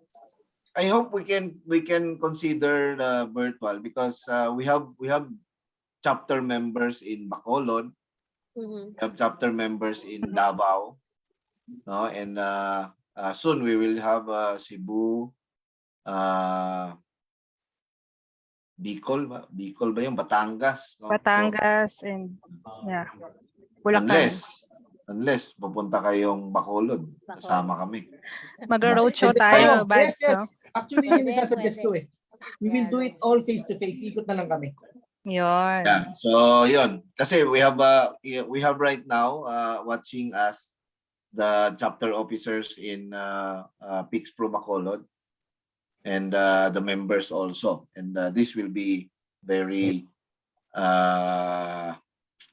welcome, no? Sa mga graduating students Yes. natin. Okay, so paano daw yung nasa ibang bansa dito sa Grab food mo, Miss Badet? Gcash na lang, Alam Buds. ko na Uber, ano nga yung Uber food ba yan? Uber Foods, Eats ba yun? Uber Eats. Sorry, Uber Uber Eats, yeah. Uber Eats. Okay. All right, so na-scan nyo na, no? Ganesh, can you remove the give us a copy so we can Sure. post in the Post, messenger, yeah. messenger in the Facebook Sure. so they can okay, so it's 6 o'clock. My God, today's Sakto. session is 2 hours. Page cannot be reached daw, Buds. Ay, sir. Re-report ko. Camera Okay, ka. okay. So, try again, try Upload again. na lang natin ulit. Yeah, I-upload upload na lang na Bago natin tayo sa, mag, yeah. bago tayo magtapos, batiin muna natin ang una-una, good evening kay Vice Chair Oka. Nandyan siya, watching us. Si VP Sheila is also watching us. Si Lorraine kanina nakita natin. Si Yeah. newly appointed Vice President sa NCR chapter, si Miss Jessie Hugo. Good Yeah, evening. makakatrabaho ko Oo. TBP Yes, Jessie, Mr. oo. Chair. Yeah. Congratulations, congratulations. Congrats. At wag nating kalimutang batiin ulit no ang ating national president na nag-birthday ngayon. It's sad to say na hindi tayo naka-join sa celebration niya, but we are celebrating with him, no? Ayun. So happy birthday, Mr. President. And Ganesh, any last message for our viewers? Yeah, so if you're interested about what I shared and if you want to know more information about Infoblox or DNS security, do reach out to our team. I mean Jello and our local team in the Philippines. So if you need to schedule a meeting, please do reach out to them and we're happy to share with you more details as well. All right, VP Riz? Alright, so lagi nating sinasabi ang babay natin sa cybersecurity. Happy lang, walang Walang weekend. Okay, thank you. Maraming salamat sa Infoblox. My brother Jello, maraming salamat. And Thank Ate you. Bads, thank you. And Ganesh, thank See you you very on much Monday. for your time. Yes. And Yeah. see you on Monday, Infoblox. No? I hope you will be there. And we will happy Friday to everyone. And I hope you will enjoy your weekend. Thank you. Thank you to all our viewers. Thank you. Thank you. Stay safe, everyone. God bless. Salamat. Salamat, Ganesh. Thank you. Bye.